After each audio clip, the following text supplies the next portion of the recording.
અમદાવાદમાં આવેલ કાલુપુર પ્રેમ દરવાજા પાસે આવેલ એક કેમિકલ સોલ્યુશનની શોપમાં આગ લાગવાની ઘટના બનવા પામી છે। ત્યારે એક દુકાનમાં આગ લાગતા આગ લપેટાઈ હતી અને વિકરાળ સ્વરૂપ આગે ધારણ કર્યું હતું। આજુબાજુની 4 થી 5 દુકાનોને આગની ચપેટમાં લઈ લીધી હતી। ત્યારે આગ લાગવાનું કારણ હજુ સામે નથી આવ્યું। આગ લાગવાનું કારણ હજુ અકબંધ છે। તો સ્થાનિકોને આગ લાગવાની ઘટનાની જાણ થતા ફાયર બ્રિગેડની ટીમ ઘટનાસ્થળે પહોંચી હતી। ફાયર બ્રિગેડની 7 થી 8 ગાડીઓ અને ગુજરાત પોલીસ પણ ઘટનાસ્થળે પહોંચી હતી। તો ફાયર બ્રિગેડનું ગજરાજ પણ ઘટનાસ્થળે પહોંચ્યું છે। ત્યારે પોલીસનો કાફલો ઘટનાસ્થળે આવી ગયો છે। તો ક્યારે ફાયર બ્રિગેડની ટીમે આગ પર કાબુ મેળવ્યો હતો અને આ ઉપરાંત આસપાસમાં જે સર્જાઈ છે આગના કારણે જે નુકસાન થયું છે તે જોઈએ આ અંતર્ગત આ વિગત અનુસાર। Ahmedabad fire and emergency services ડિપાર્ટમેન્ટના ફાયર કંટ્રોલ રૂમને 3:40 કોલ મળતા આસપાસના નિયરેસ્ટ ફાયર સ્ટેશન છે શાહપુરથી fire fighting first responder team આવી ગઈ છે। ફાયર ફાઇટિંગ ઓપરેશન ઓલમોસ્ટ અત્યારે અંડર કંટ્રોલ છે।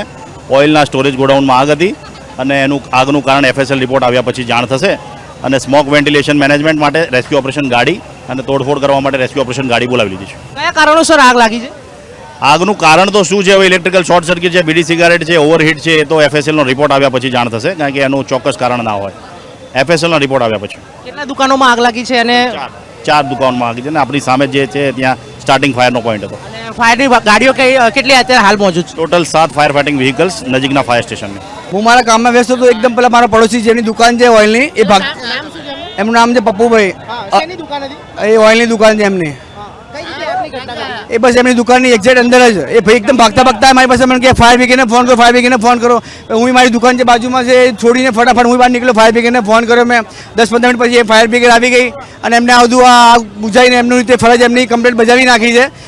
થેન્ક યુ, એમનો આભાર। અને આગ લાગી ગયો, શું કરીએ, તમારી દુકાન છે? દુકાન આગી બળી ગઈ છે, અંદર બધો થેલીઓ પાકીટો બધી વસ્તુઓ પડી હતી, અંદર ફર્નિચર બધું બળી ગયું। શેની દુકાન છે? સોનીની જ્વેલર્સની દુકાન છે। કયા કારણોસર આગ લાગી છે એ ખબર ના પડી ગઈ સર, હજી સામે નથી આગ? ના, નથી, સામે નહીં આવ્યું। કેટલું નુકસાન થયું છે અને કેટલી દુકાનોમાં આગ લાગી? નુકસાન સાહેબ ફર્નિચર ગણીએ તો 2-3 લાખ રૂપિયાનું કમસે કમ નુકસાન ખરી, અને મારી એક એક્ટિવા પણ બળી ગઈ છે। ફાયર સેફટી હતી? ફાયર સેફટી તો સર હતી, પણ ઉપર હતી એટલે એને લેવા જાય મોકો જ ના મળ્યો હમણાં। આગની ઘટના ની જાણકારી કઈ રીતે મળી તમને કે ભાઈ જેની દુકાન હતી એ ખુદ વ્યક્તિ આવ્યા અમારી પાસે અને અમને જણાવ્યું કે એકદમ આગ લાગી ગઈ છે, નક્કી કરો, હેલ્પ કરો। તો ભાઈ હું મારી દુકાનનું કામ ધંધો છોડીને ભાગ્યો એમની પાસે તરત જ, અને ફાયર બ્રિગેડને ફોન કર્યો અને તરત 15-20 મિનિટ પછી એ આવ્યા અને એમનું કામ ચાલુ છે, તમે જોઈ શકો છો। અમદાવાદના કાલુપુર વિસ્તારમાં અત્યારે આગનો બનાવ બન્યો છે। એક કેમિકલ દુકાનની અંદર આગની ઘટના ઘટી છે। ત્યારે હું કેમેરામેનને કહીશ કે આ દ્રશ્ય બતાવે જે રીતે અત્યારે હાલમાં સમગ્ર આ ઘટના ઘટી છે। કેમિકલની સાથે સાથે અન્ય 4 દુકાનો છે અને એમાંથી એક જ્વેલર્સની દુકાન છે, તેમાં પણ આગની ઘટના ઘટી છે। આગ કયા કારણોસર લાગી છે તે હજી સામે આવ્યું નથી। ત્યારે તમામ ફાયર બ્રિગેડની ટીમો 7 થી 8 ગાડીઓ ફાયર બ્રિગેડની ટીમ અહીંયા હાલમાં મોજૂદ છે।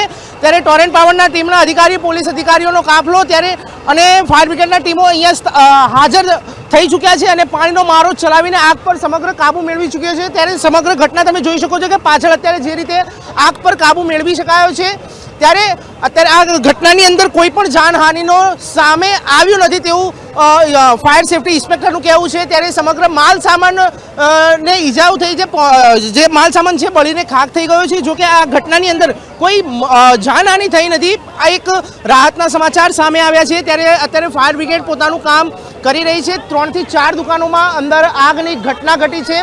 ફાયર બ્રિગેડની ટીમ અહીંયા 7 થી 8 ગાડીઓ અહીંયા અત્યારે હાલમાં મોજૂદ છે। આગ કયા કારણોસર લાગી છે તે હજી સામે આવ્યું નથી। અત્યારે એક રાહતના સમાચાર અત્યારે એક કહેવાય કે સામે આવ્યા છે। ત્યારે આ આગ ઉપર સમગ્ર ફાયર બ્રિગેડની ટીમે કાબુ મેળવી ચૂક્યો છે। કેમેરામેન સુમિત સાધુ સાથે યશ નાયક, અમદાવાદ।